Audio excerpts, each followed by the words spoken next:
Alors bonjour, bienvenue à toutes et à tous.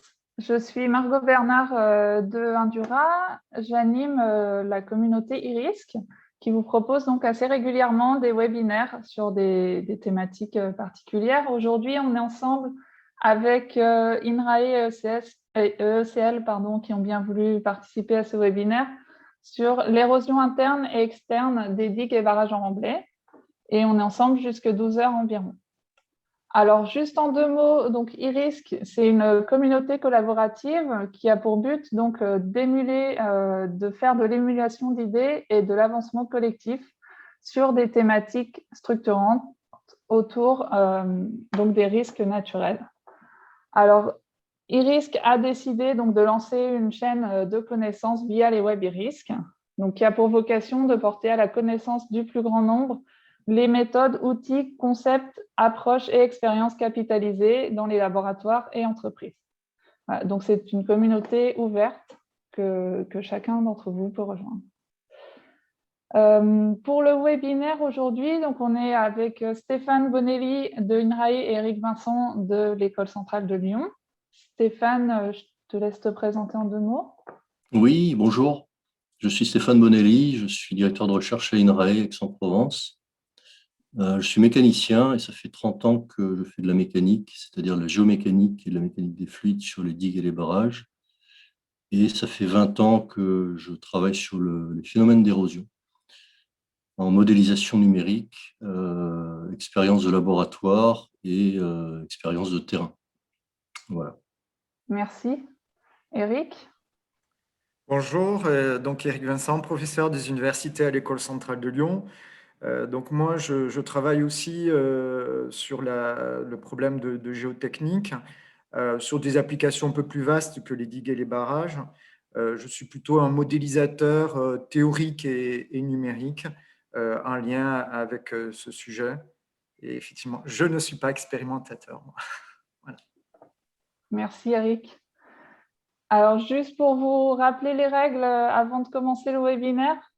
Donc, on a 3 outils, discussion, lever la main et QR pour poser les questions aux présentateurs. Donc, vous pouvez utiliser le module QR. Vous pouvez poser des questions dès maintenant et elles seront reprises juste à la fin de la présentation.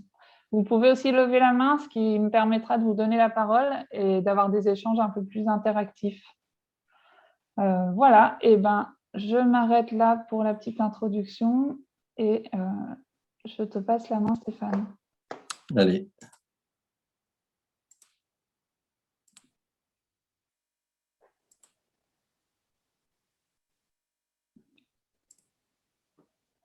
Voilà, c'est bon, vous voyez mon visuel?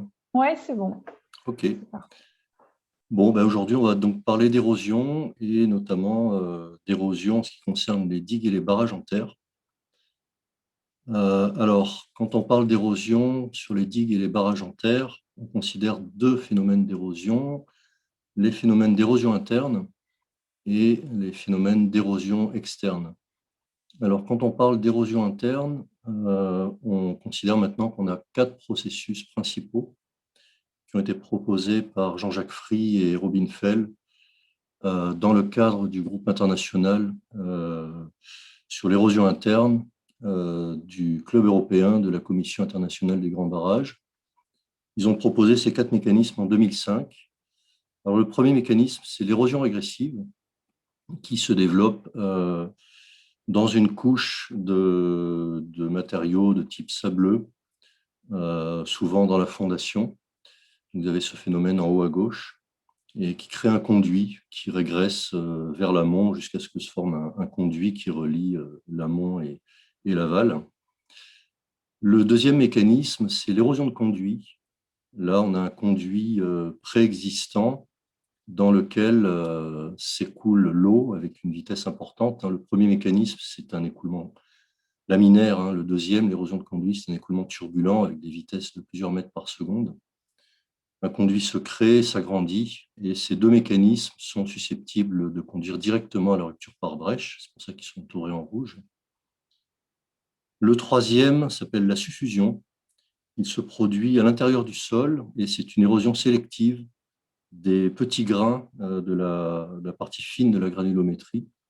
qui sont détachés par l'écoulement de Darcy, qui sont détachés, transportés à l'intérieur du domaine poral constitué par la partie la plus grossière du sol.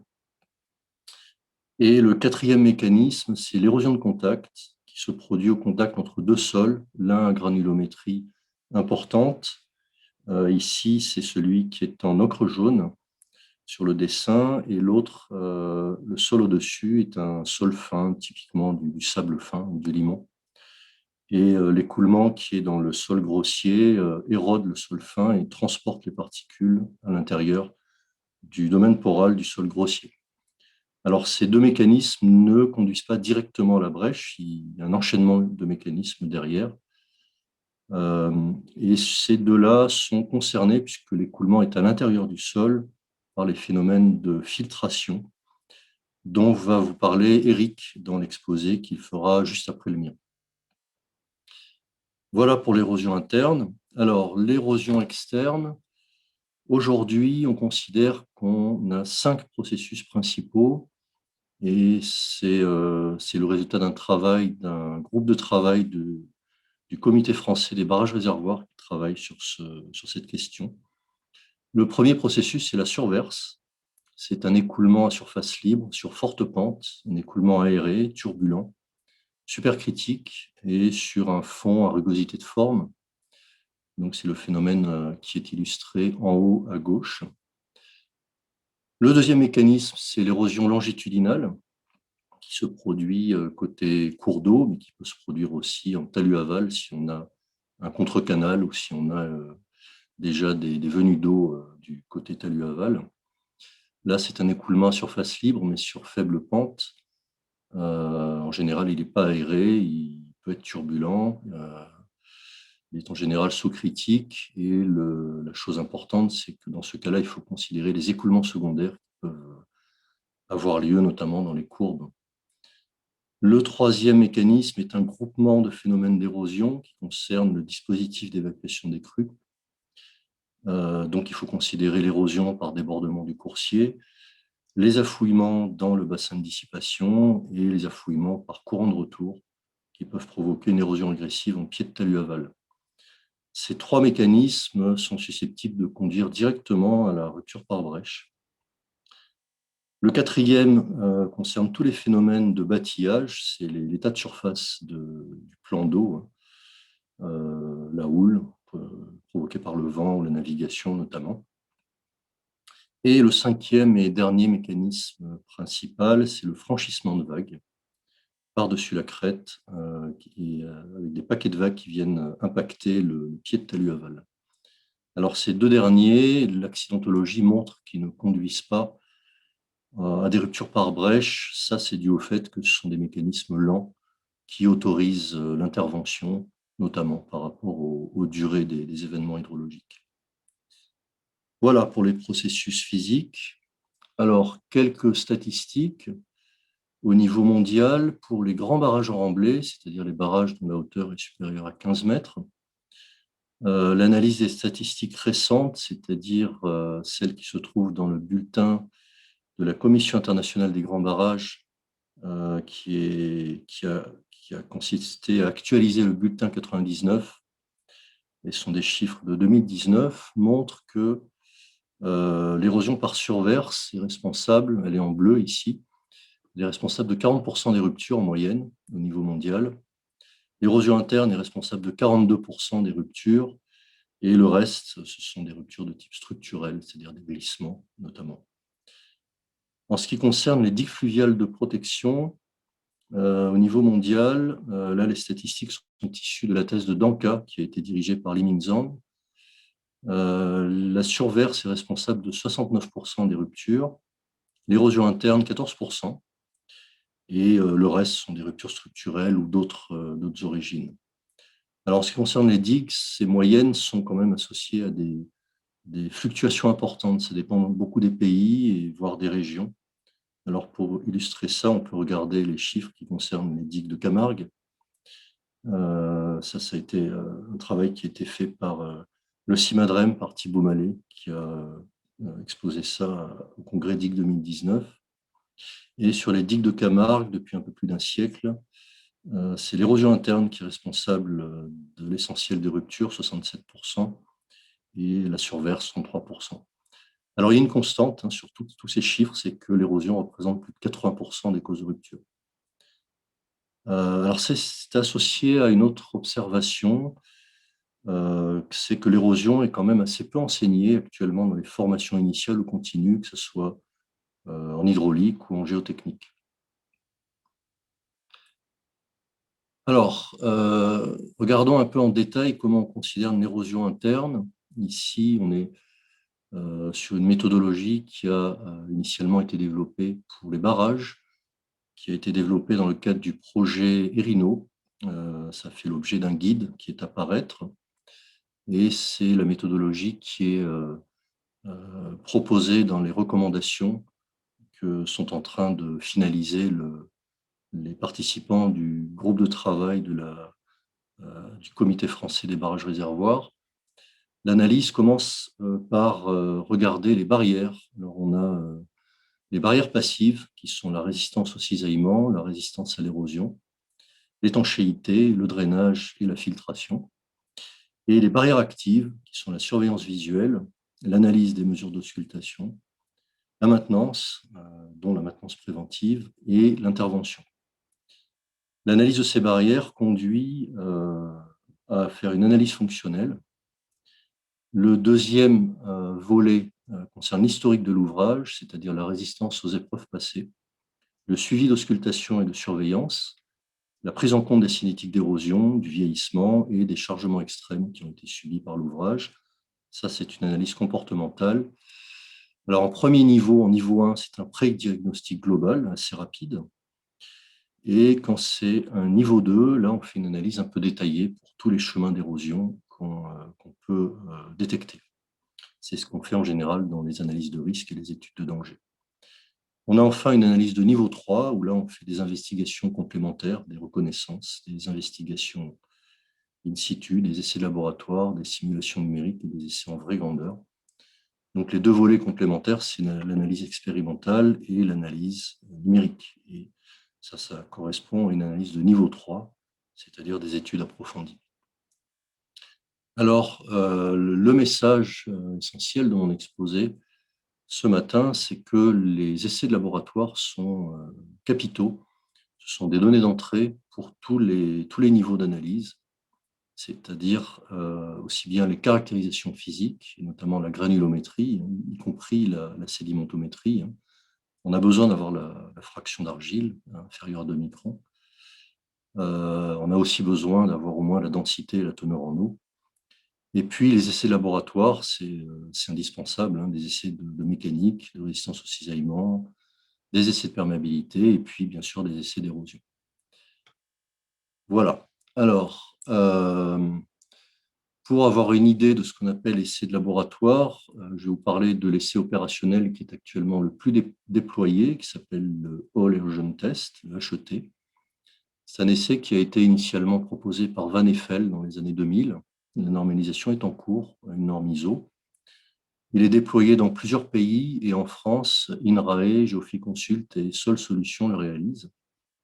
C'est un essai laboratoire qui permet de quantifier deux paramètres, le seuil d'érosion et le coefficient d'érosion. Alors, il consiste à analyser le phénomène d'érosion de conduit qui est illustré sur la vidéo que vous voyez, c'est un essai en vraie grandeur qui a été réalisé en 2003 sur un ouvrage de 5 mètres de haut.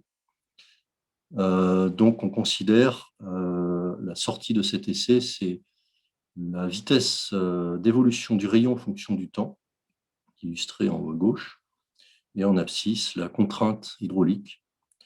Et c'est un modèle linéaire qui est utilisé, un modèle d'érosion, qui est à deux paramètres. On identifie le seuil d'érosion, TOC, et la pente, CE. Alors, on sait bien que le seuil d'érosion ne correspond pas au départ du premier grain. Ce n'est pas une notion pertinente, le départ du premier grain. Le seuil d'érosion, TOC, qu'on identifie ici, c'est un seuil en moyenne, c'est une vision en moyenne. Voilà, alors nous avons notamment modélisé cet essai avec des modèles numériques de type CFD. Ici, vous avez en bas, à gauche, des illustrations avec le modèle K-epsilon.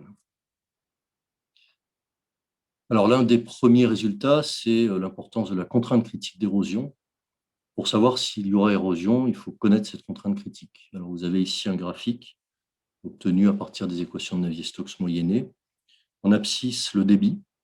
0,1 litre seconde, c'est votre douche.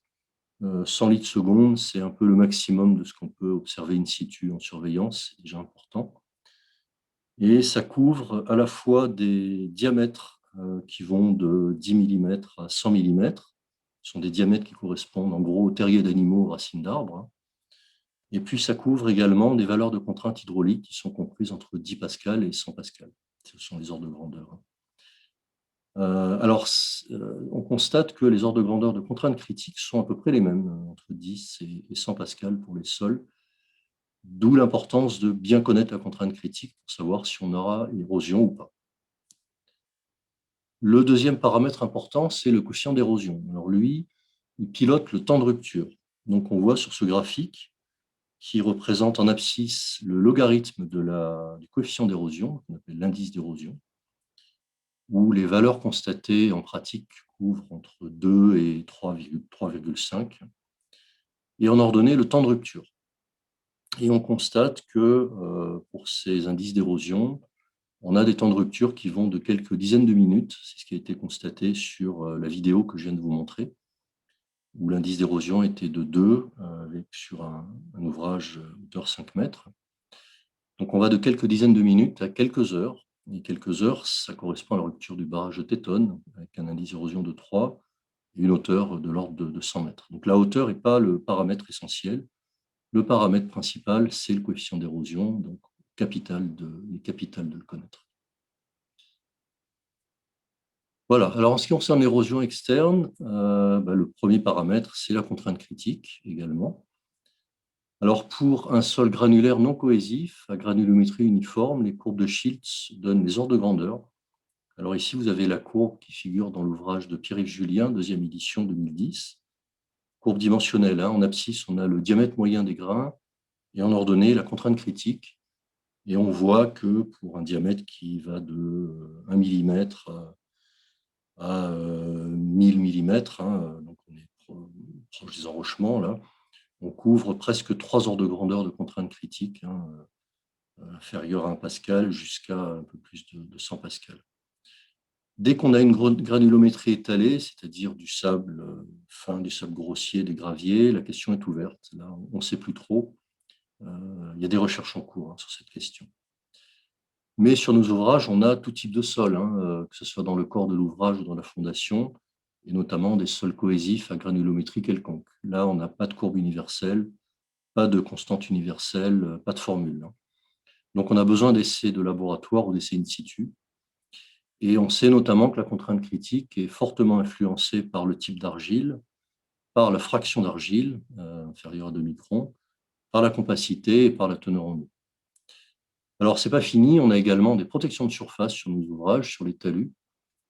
Également, pas de courbe universelle, pas de constante universelle, on n'a rien de tout ça. Donc, il faut des choses qui sont issues des essais de laboratoire. Donc, on a des formules empiriques ou des ABAC qui sont issues d'essais de laboratoire dans des canaux hydrauliques, le plus connu étant celui de Fort Collins, dans le Colorado, pour les engazonnements, le sol traité, les enrochements, libres, riprap, gabion, géogris, matelas rénaux, blocs béton, dalles béton, etc. Voilà, alors en ce qui concerne l'érosion externe, le seul essai opérationnel actuellement, c'est l'essai de JET.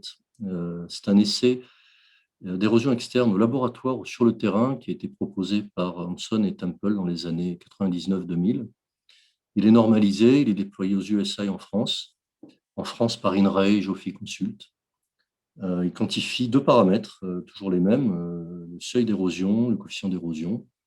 Et on a le même type d'analyse. On reporte la vitesse d'affouillement en fonction de la contrainte et le même type d'analyse qui correspond à identifier une contrainte critique qui n'est pas non plus le départ du premier grain, qui est une vision en moyenne du seuil d'érosion.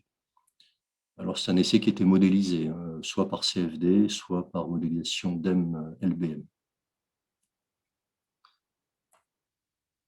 Alors, tout ça, ça permet notamment d'avoir des données d'entrée pour modéliser la rupture par brèche et avoir l'hydrogramme de brèche. Alors ici, à gauche, vous avez un résultat avec deux hypothèses sur une zone d'intérêt de l'ordre du kilomètre carré. Une hypothèse de brèche de 50 mètres et une hypothèse de brèche de 150 mètres, donc qui correspondent à deux valeurs de la contrainte critique. Plus la contrainte critique est petite, plus la brèche est grande. Donc, on a reporté la dangerosité, qui est le produit hauteur par vitesse, et on voit que la zone de dangerosité, évidemment, n'est pas la même dans les deux hypothèses. Ça correspond au graphique qui est au milieu, où on reporte la surface de dangerosité en fonction de la largeur de brèche, pour 4 types de dommages. Dommages aux bâtiments en bas, dommages aux véhicules tout en haut, et dommages aux personnes pour les enfants en rouge et pour les adultes en bleu. Donc, on voit l'importance de la contrainte critique ici, c'est-à-dire la largeur de brèche. Importance du coefficient d'érosion, également illustré à droite sur l'hydrogramme de brèche. On a reporté l'hydrogramme de brèche en fonction du temps d'ouverture de la brèche. Donc, on a ici 3 courbes qui correspondent à 3 temps d'ouverture de brèche, un temps de 2h30, un temps de 5 heures et un temps de 10 heures qui correspond aux observations.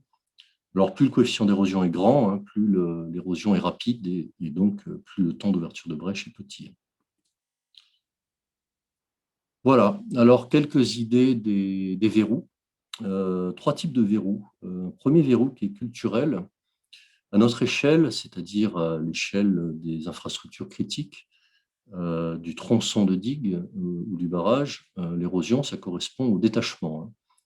Donc, il s'agit de ne pas confondre transport solide et érosion. Les modèles de transport solide, l'équation d'Exner, les lois de Meyer-Peter-Müller ne sont pas des modèles d'érosion. Et il faut admettre que les processus d'érosion ont le droit d'avoir leur modèle de comportement et leurs essais de laboratoire. Donc, les essais d'érosion sont des essais géotechniques. Le deuxième verrou, sont des verrous technologiques. La difficulté, c'est de mesurer l'érosion in vivo. Aujourd'hui, on la mesure plutôt post-mortem et en fait, il faudrait la mesurer pendant le processus pour avoir la dynamique. Et ça, c'est techniquement très difficile, surtout pour l'érosion interne à l'intérieur du sol. Le deuxième verrou, et notamment pour l'érosion interne, c'est de pouvoir séparer au laboratoire les mécanismes élémentaires, le détachement, le transport et le dépôt. En pratique, c'est pratiquement pas possible. Et enfin, le troisième verrou, ça concerne les essais de laboratoire virtuels qu'on pourrait faire par éléments discrets, couplés avec une modélisation du fluide. Et ça, c'est empêché par les durées de calcul. Alors, les verrous scientifiques qui sont illustrés par le dessin à droite, on a 3 processus de dépôt, transport et détachement. On doit avoir pour ces processus les lois de conservation, les lois de comportement, et aujourd'hui, on n'a pas de grande classe de lois d'érosion. On ne sait pas si c'est on ne sait pas bien formuler les grandeurs motrices et la cohérence avec les grands principes de la mécanique. On ne sait pas bien d'où vient l'origine du temps intrinsèque d'érosion. On n'a pas encore formulé des lois d'érosion qui proviennent d'analyses de changements d'échelle. Et après plus d'un siècle, on n'a toujours pas de théorie générale de l'érosion. On constate que quand on utilise plusieurs codes de calcul, on obtient des résultats différents. Voilà, mais malgré tout ça, il faut bien formuler des choses et proposer des analyses. Et ça, c'est grâce à l'expertise, c'est le savoir-faire qui est au cœur du savoir, au cœur de la pratique. Donc, c'est une question d'actualité qui est illustrée ici par la dynamique de plusieurs groupes de travail. Un groupe de travail du Comité français des barrages réservoirs, qui a été créé en 2007, qui est animé par Luc Dereau, Jean-Jacques Fry et moi-même, avec 28 participants, des représentants des maîtres d'ouvrage, de l'ingénierie, de l'administration, de la recherche et des experts indépendants. Et ce groupe va produire des recommandations cette année, bientôt. Un deuxième groupe de travail qui est international, dans le cadre du Club européen de la Commission internationale des grands barrages, c'est un groupe ancien, qui travaille sur l'érosion interne, qui est animé par moi-même et qui rassemble annuellement une centaine d'experts et de scientifiques, qui a produit plusieurs ouvrages en 2007, 2013, 2015, un bulletin de la CIGB. Un troisième groupe de travail qui, lui, travaille sur l'érosion externe, qui a été créé en 2019, dans le même cadre international, qui est animé par Jean-Robert Courriveau d'EDF, qui rassemble plus de 70 experts et scientifiques. Et il y a 4 sous-groupes, dont un qui travaille sur la surverse des barrages et des digues en terre, qui est animé par Marc Maurice et moi-même. Et tout ça, c'est en cohérence avec d'autres groupes de travail, notamment celui qui est animé par Rémi Tourment sur les digues, dans le même cadre international. Et c'est également en cohérence avec la dynamique de France Digue. Voilà, je vous remercie. Et pour toute information sur tout ce que je viens de présenter, n'hésitez pas à me contacter. Vous avez mon adresse email en bas. Merci de votre attention. Merci beaucoup, Stéphane. Alors, on a déjà une première question de Yves Guerpillon. On va prendre 2-3 questions, s'il y en a, et après, on passera directement à la présentation d'Éric pour ensuite une autre salle de questions à la fin. Alors, Yves Guerpillon demande si on a observé la création de cavités à l'intérieur d'alluvions de cours d'eau par érosion interne. Alors, j'avoue que je n'ai pas l'information qui me permettrait de répondre de manière complète. En ce qui concerne les cavités, je sais qu'il y a des observations de ce type dans des digues de la Loire. Ça, c'est des travaux et des observations qui sont notamment de l'INERIS. Mais je raconterai des bêtises, je ne peux pas en dire plus. Je pense qu'on a eu aussi des observations de ce type. Alors, je parle des digues, je ne sais pas si je réponds complètement à la question, sur des digues sur le Rhône, aussi bien des digues de Camargue que des digues un petit peu plus haut, des digues de la Compagnie nationale du Rhône. Bon, ce n'est pas facile d'observer ces cavités. Donc, voilà, je ne peux pas répondre plus. Je n'ai pas l'information suffisante. Bon, merci.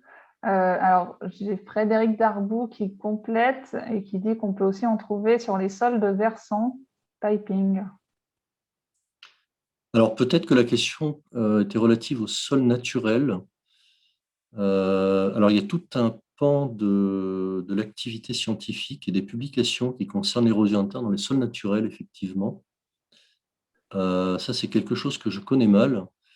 En revanche, on connaît un peu les gens qui travaillent sur cette question-là. Alors, je peux donner l'information par email. Contactez-moi par email. Je peux vous renvoyer sur les collègues qui travaillent sur cette question. On ne travaille pas directement avec eux parce que le phénomène peut être similaire, mais les sols sont différents et les problématiques sont différentes, malgré tout.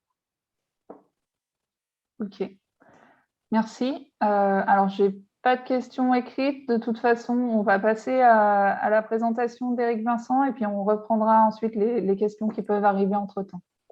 Ok. Merci. Alors, je te passe la main, Eric. Merci. Alors, on y va. Hop. Ça.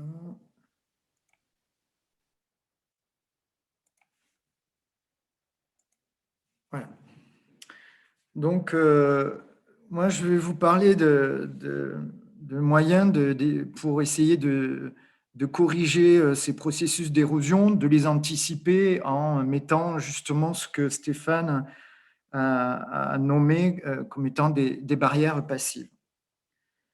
Alors, mon exposé, je donne un plan rapidement. Je vais vous parler de la conception de ces barrières, l'installation de ces barrières en mode de conception ou en réparation.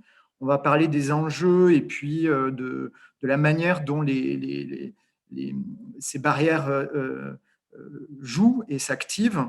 Derrière, je vais vous parler donc des critères de filtre, des critères de dimensionnement. On va parler des atouts limites de l'existant, d'une nouvelle génération de critères qui a émergé depuis une dizaine d'années et avec comme enjeu la détermination de l'ouverture du filtre. Et puis ensuite, je vous dirai quelques conclusions. Alors, les filtres sont des choses qui sont connues avec, on va dire, les travaux de Terzaghi, les célèbres travaux de Terzaghi, dont le but est d'essayer de pouvoir protéger les noyaux les noyaux de matériaux fins, imperméables, jouant le rôle d'étanchéité entre guillemets sur des barrages zonés.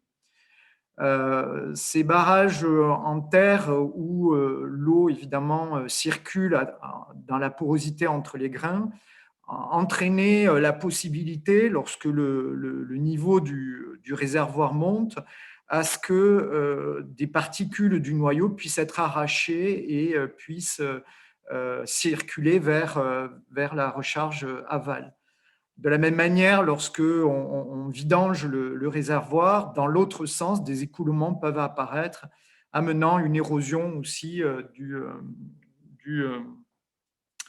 du noyau. Donc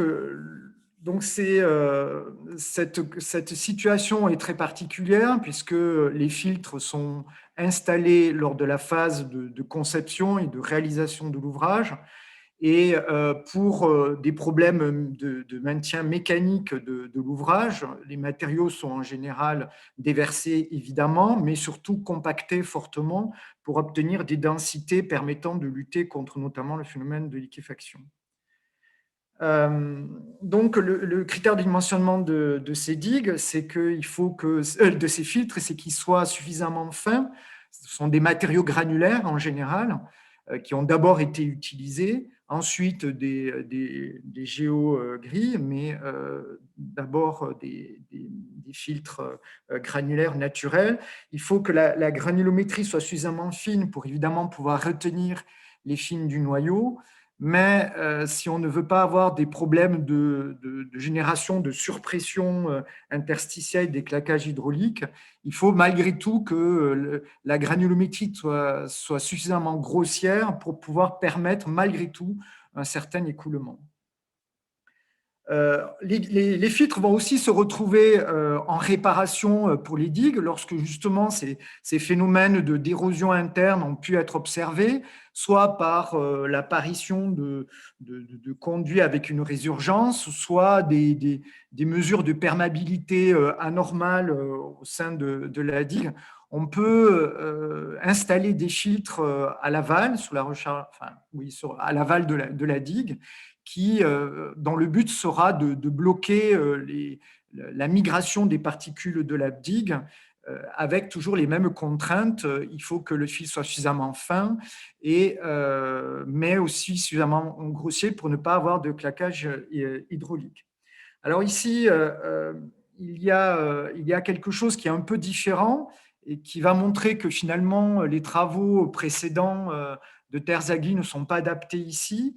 C'est qu'on a des matériaux qui sont plutôt déversés et faiblement compactés, donc des états de densité très différents. Alors, si on veut comprendre comment le filtre agit, il faut comprendre comment les particules fines migrent à travers le filtre granulaire. Et si on regarde ici une particule bleue qui migre à travers, évidemment, la porosité entre les grains, on s'aperçoit que la particule fine va traverser des zones qui sont des plus grands volumes, là, qui sont en bleu-gris et bleu-ciel, que l'on va appeler des pores. Et entre ces pores, on a des étranglements qui créent une connexion entre les pores, que l'on va appeler des constrictions. Donc, si on regarde un peu le modèle de l'espace poral des grains, eh bien, on arrive à quelque chose comme ça, qui a été proposé par Witt, où finalement on a des espèces de sphères creuses, des sphères de vide, qui sont reliées par des conduits avec un certain diamètre. Et on comprend bien que si une particule fine doit être bloquée par ce réseau, et donc que le filtre puisse jouer le rôle d'arrêt, ce n'est pas au niveau des grands pores que les phénomènes vont se produire d'arrêt, mais au niveau des constrictions. Et donc, tout l'enjeu, finalement, de la compréhension des phénomènes de filtration pour des filtres autostables, c'est effectivement essayer de trouver une espèce de distribution des tailles de constriction à travers le filtre. Alors, si on reprend un peu historiquement les études, la grande avancée qui perdure en fait dans l'usage, c'est les travaux qui ont pu être menés par Terzaghi, où Terzaghi a comparé un filtre avec un matériau fin qui était censé traverser le filtre, et il a proposé que le filtre peut être caractérisé par un seul diamètre qui est le D15, et il faut que donc le rapport entre le D15 qui va venir caractériser le filtre et le D85 qui va caractériser le sol fin satisfasse cette relation. Alors, moi, j'aime pas trop cette forme qui existe dans tous les ouvrages, parce qu'on en oublie complètement le sens physique de cette inégalité. Et cette inégalité nous dit qu'en réalité, le filtre agit finalement comme un tamis équivalent. Ce tamis équivalent a une ouverture de maille, et cette ouverture de maille, on la trouve en finalement remettant ce facteur 4 ou 5 de l'autre côté de l'inégalité. Et donc, cette ouverture de maille que j'appelle DOS pour opening size, en fait, Terzaghi a trouvé par des essais expérimentaux, donc de manière très empirique, qu'elle pouvait être déterminée comme étant égale à D15 sur 4. Et le critère, donc, s'écrit comme ceci, où finalement, il faut qu'il y ait suffisamment de particules du matériau fin qui s'arrêtent, qui soient supérieures à l'ouverture de maille, jouant le rôle finalement de blocage supplémentaire en réduisant l'espace poral du filtre et en réduisant encore les tailles des constrictions à l'intérieur du filtre. A priori, ce sol fin qui est là est susceptible de pouvoir migrer, mais avec finalement une intensité très faible. Donc, voilà, ce critère est là pour nous dire que les fines doivent rester bloquées dans le filtre pour diminuer, moins les grosses, diminuer encore l'ouverture du filtre, tout en évitant le colmatage des fines à la surface du filtre. C'est-à-dire qu'il ne faut pas qu'il y ait la formation ce qu'on appelle un gâteau à l'entrée du filtre qui lui-même générerait des fortes surpressions interstitielles. Donc, on est obligé, si vous voulez, d'avoir un filtre qui ne soit pas parfait, qui laisse malgré tout passer des fines, ça sera celle-là, mais à un niveau assez faible. L'atout du critère de Terzaghi, c'est un long retour d'expérience, une simplicité d'utilisation, mais finalement, comme ces études avaient trait surtout au dimensionnement des filtres de barrage ozonés, eh bien, il s'est placé dans certaines conditions. La condition, c'est que les filtres sont denses à très denses, les granulométries utilisées étaient souvent serrées, et que, évidemment, lorsqu'on utilise ce critère, on en oublie complètement le sens physique. Mais je vous l'ai retranscrit. Alors, le sens physique, c'est qu'effectivement, ce filtre joue le rôle de tamis équivalent, mais c'est vrai qu'on ne voit pas vraiment comment on pourrait théoriquement pouvoir le trouver et est-ce qu'il faut nécessairement des essais expérimentaux pour trouver cette ouverture du filtre? Et c'est une question qui s'est posée. Et donc, d'autres auteurs ont essayé de répondre à cette question en proposant une nouvelle génération de filtres basée directement sur la distribution des tailles de constriction, puisqu'on a vu que c'était le terme qui était explicatif des processus de filtration. Donc, Indra Radna, en 2017, a proposé un critère où finalement, lui, il considère que l'ouverture du filtre est trouvée à partir de la lecture sur la distribution cumulée des tailles de constriction, qui est finalement une espèce de courbe granulométrie des constrictions. Et il a considéré que le DC35 permettait de bien caractériser l'ouverture du filtre. Le critère qu'il propose fait intervenir un diamètre caractéristique des fils, mais ce n'est pas issu de la courbe granulométrique en volume. Hein. La courbe granulométrique classique, c'est une courbe granulométrique, c'est une distribution cumulée en masse des matériaux présents. En fait, on pourrait, si on comptait les grains individuellement, faire aussi une courbe granulométrique en nombre. Et cette courbe granulométrique ici, c'est en surface area. Donc, on vient regarder la surface extérieure des grains et c'est à travers cette surface extérieure que l'on va déterminer le D85.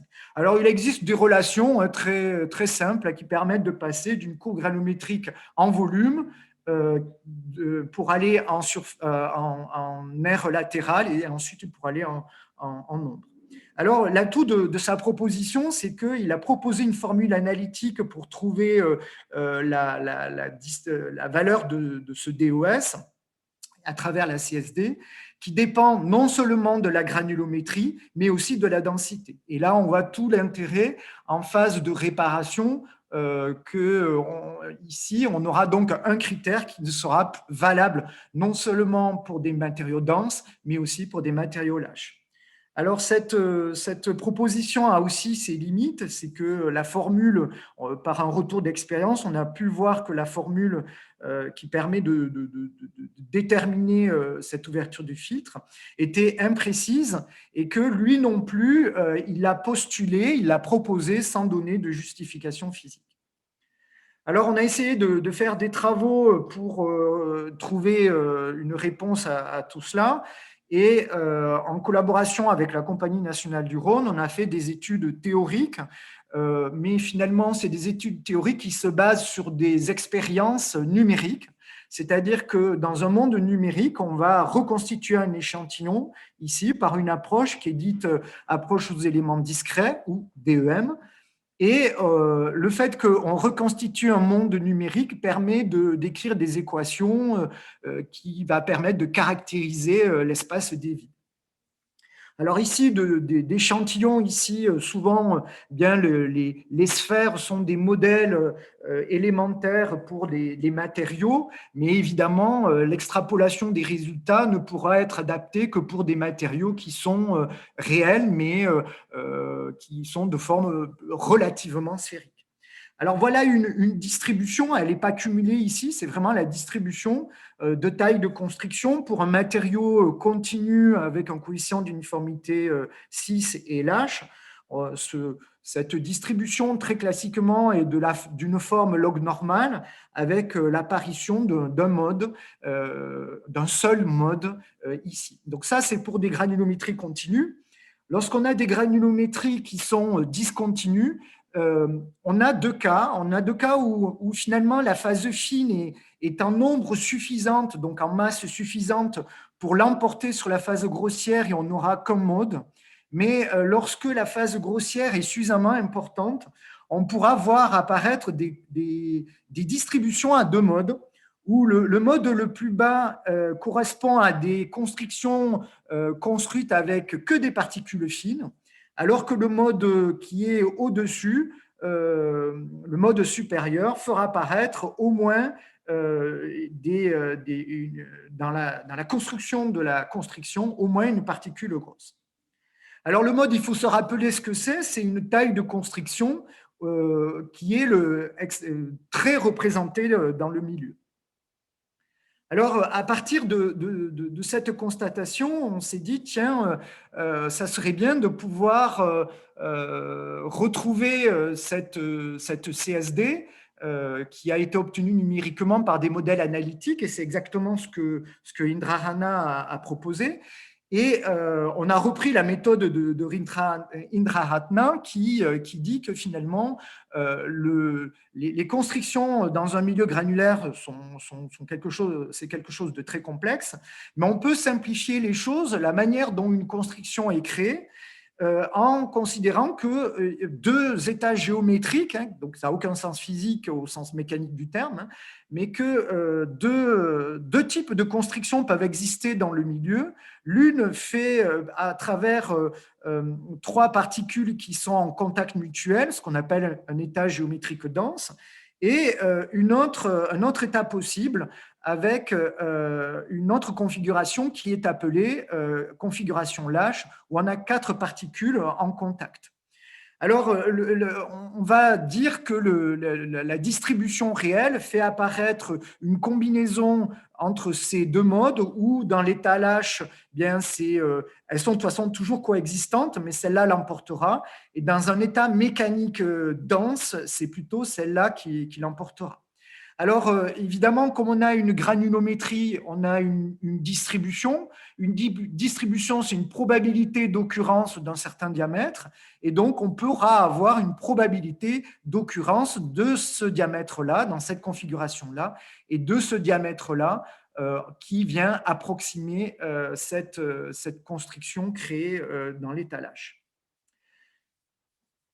Alors, voici une distribution comme on la peut la trouver pour l'état géométrique lâche et dense. Et la distribution réelle est donc une combinaison des deux états possibles dans le milieu.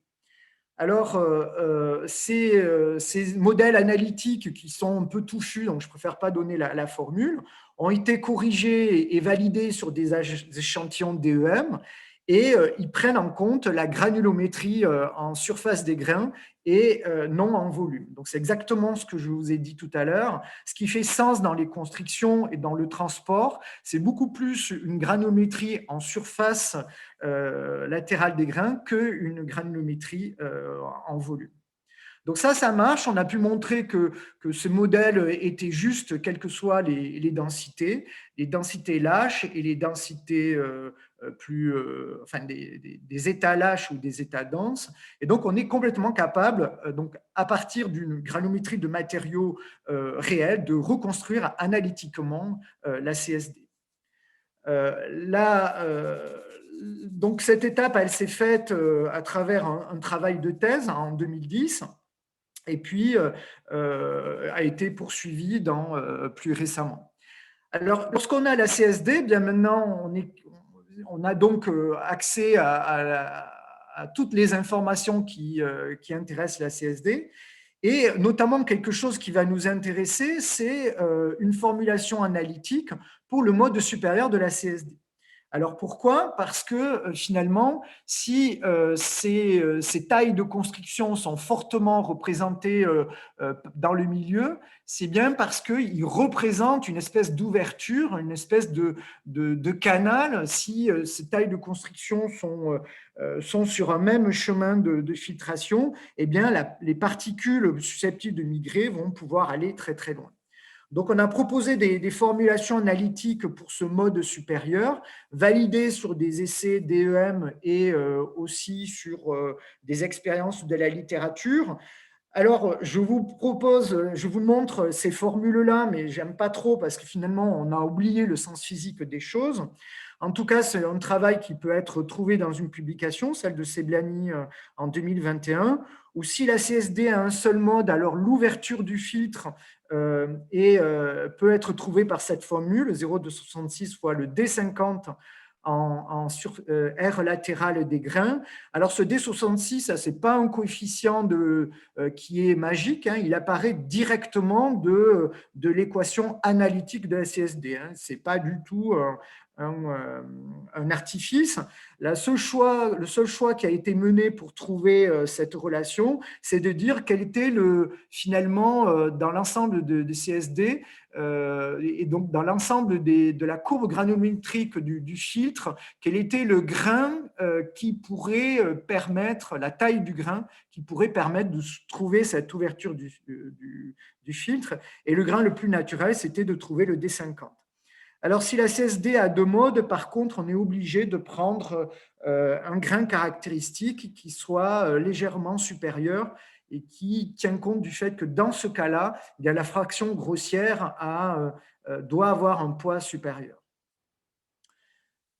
Alors, donc, à travers donc, des travaux qui ont été menés, on a pu constater que la distribution des tailles de construction, bien, c'était un élément clé pour comprendre les processus de filtration et que, donc, naturellement, un critère de filtre devait être construit sur la base de la connaissance donc, de ce qu'on appelle la CSD.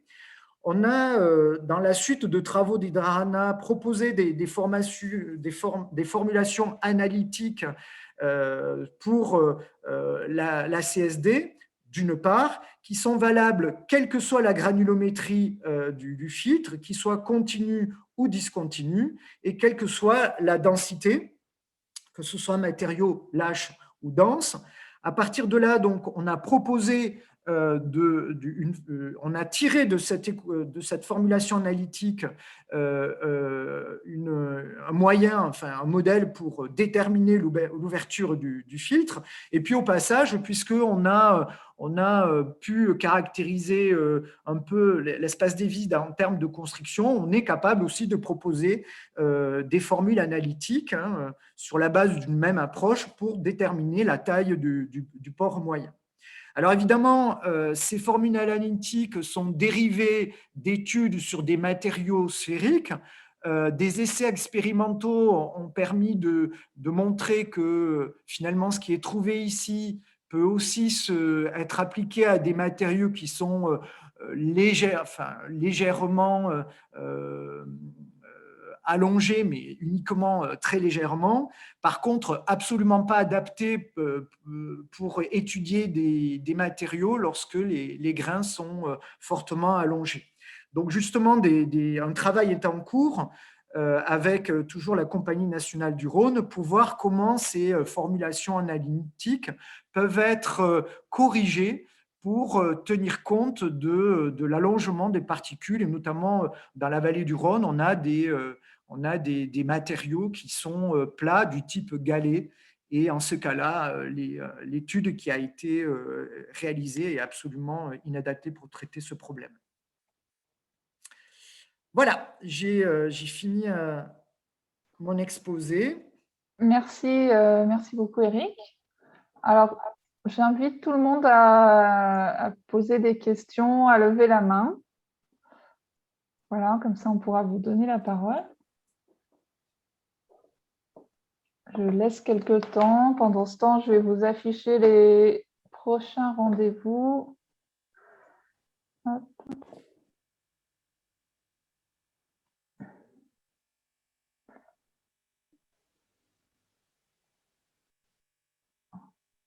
Bon, moi, j'ai une question pour Eric. Là. Vas-y, Stéphane. Les conséquences en termes de pratique pour les règles de filtre, Eric, c'est quoi? En fait, je pense que les conséquences pour les filtres de barrage, il n'y en a pas, puisque le critère de Terzaghi s'est montré tout à fait pertinent. Et on a retrouvé, lorsqu'on a validé les résultats sur les essais que Terzaghi avait fait et que Chérard aussi avait fait par la suite, on retrouve que finalement, l'ouverture du filtre est très proche du D15 sur 4. Enfin, on a trouvé exactement D15 sur 4,5. Donc finalement, si on se place dans les pratiques usuelles, ce qui existe est tout à fait valide. Mais par contre, justement, dans les réparations où parfois on n'a pas du tout on ne prend pas le temps de densifier les filtres à 90%. C'est vraiment du matériau qui est juste déversé avec un engin qui passe. Là, par contre, il faut un autre outil et ce que l'on propose est tout à fait adapté en ces cas-là. Donc, il n'y a pas de remise en cause des pratiques usuelles pour les barrages. Ça, c'est important. Et par rapport aux travaux de Lafleur, je ne sais pas si tu les connais, j'ai une question il y a quelques jours de Lafleur sur ces résultats récents. Comment ça se positionne? Alors, je n'ai pas lu ces résultats récents, donc je ne peux pas t'en parler. Vous travaillez avec le diamètre d'ouverture de filtre. D'accord. Alors, je ne connais pas, je lui ai répondu que je n'avais pas regardé en détail ces travaux. Tu les connais, non? Non, je les ai pas. En fait, je sais qu'il avait fait à l'époque des études où en fait il s'était basé sur le D50 Oui, pour, c'est ça. et ça marchait pas du tout, hein. Il y a des auteurs derrière qui ont montré que les études qu'il avait proposées ne fonctionnaient pas. Là, on le voit, pour moi, la détermination de l'ouverture du filtre, c'est un problème qui est, pour les matériaux sphériques, qui est clos, hein, pour moi. Par contre, finalement, le processus d'autofiltration, c'est quelque chose qui est encore pas tout à fait correct, quoi. Donc, Indra Hanna proposait d'utiliser le D85SA qui permet finalement de corriger l'efficacité de l'autofiltration selon le coefficient d'uniformité du matériau fin. Donc, si on a un matériau fin qui a un coefficient d'uniformité faible ou élevé, on comprend bien que finalement, la frontière ou le diamètre caractéristique du matériau fin devrait évoluer. Et donc, justement, sa proposition à lui tient compte finalement de manière détournée du coefficient d'uniformité du matériau fin. Mais voilà, quoi, c'est tout. Par contre, effectivement, pour les matériaux qui sont allongés, qui sont plats, là, tout reste à faire, quoi. Donc, en réalité, il peut y avoir une ramification de ces travaux sur par exemple, les problèmes d'affouillement. Comment choisir les enrochements pour permettre finalement à ce que on soit sûr que les matériaux de fond de rivière passent pas entre. Alors, le but, c'est d'atténuer l'effet, sans doute, principalement, mais ça permettrait peut-être de renforcer ces barrières-là qui sont mises en affouillement. Donc, ça veut dire qu'il faut poursuivre les travaux que tu as présentés avec des modélisations d'EM qui représentent des formes de grains plus réalistes. Oui, c'est ça. D'ailleurs, c'est ce qu'on est en train de faire, en fait, avec la Compagnie nationale du Rhône, où on est en train de faire des travaux sur des particules qui sont plutôt du forme de type galet, quoi, avec des rapports d'allongement de 2 au moins. Voilà. Okay. Eric, j'ai une question d'Anne-Laure Goujon qui demande si les digues de bassins écrêteurs de crues doivent aussi contenir des filtres. Alors, hélas, je suis pas un praticien, en fait. Moi, je suis un chercheur dans mon laboratoire.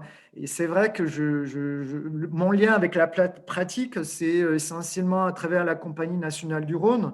Mais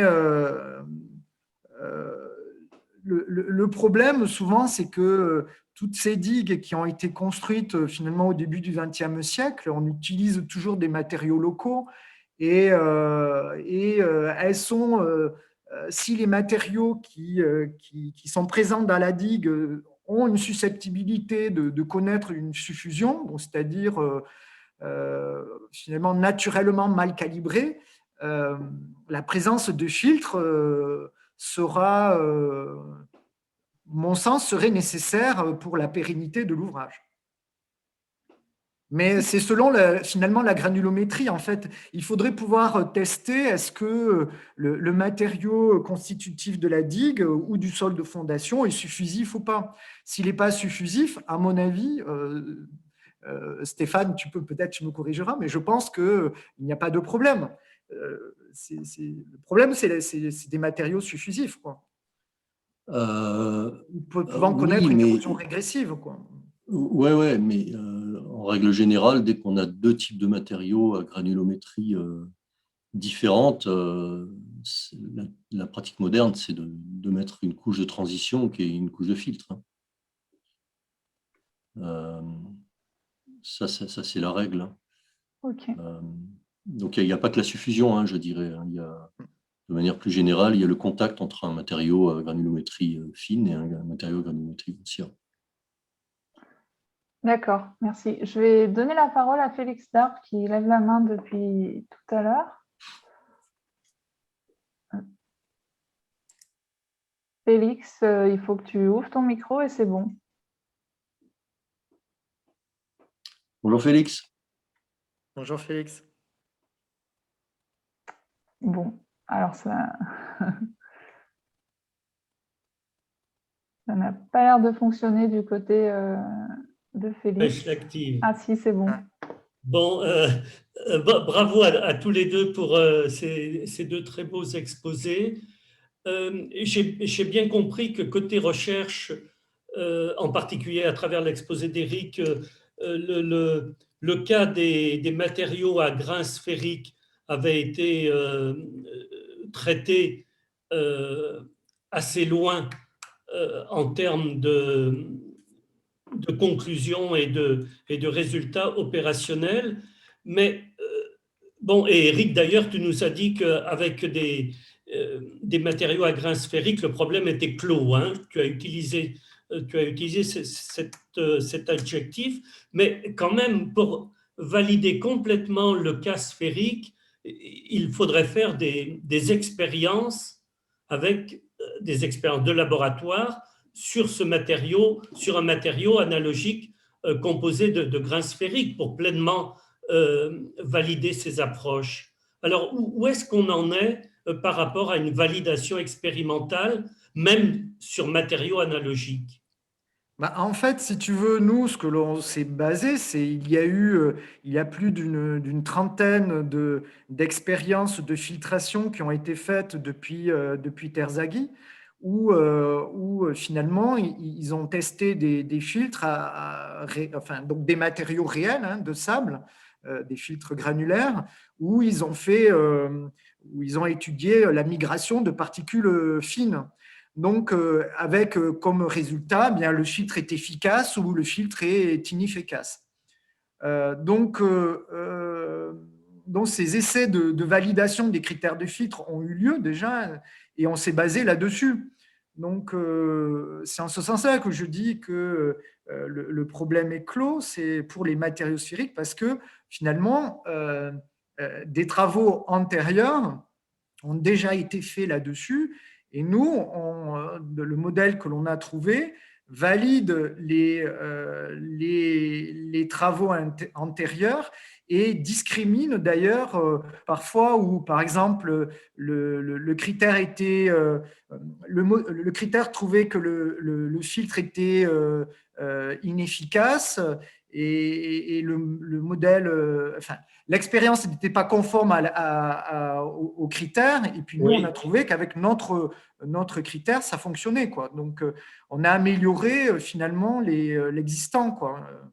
Mais enfin, personnellement, je ne pense pas que ça soit utile, si ce n'est peut-être d'étudier plus dans le détail ce phénomène d'autofiltration, quoi. Voilà. Ça, par contre, oui. Bon, d'accord. Donc, avec des matériaux de grains, avec des grains arrondis, disons, tu Oui. considères que les formulations auxquelles vous avez abouti sont assez représentatives par rapport à un matériau réel. Oui, Elles tout à sont fait. relativement validées. Oui, oui, tout à fait. Ok. Bon, ben, c'est très rassurant pour les opérationnels. Merci. Merci. Alors, il n'y a pas d'autres questions, donc on va s'arrêter là. Merci en tout cas, Eric et Stéphane, pour vos présentations.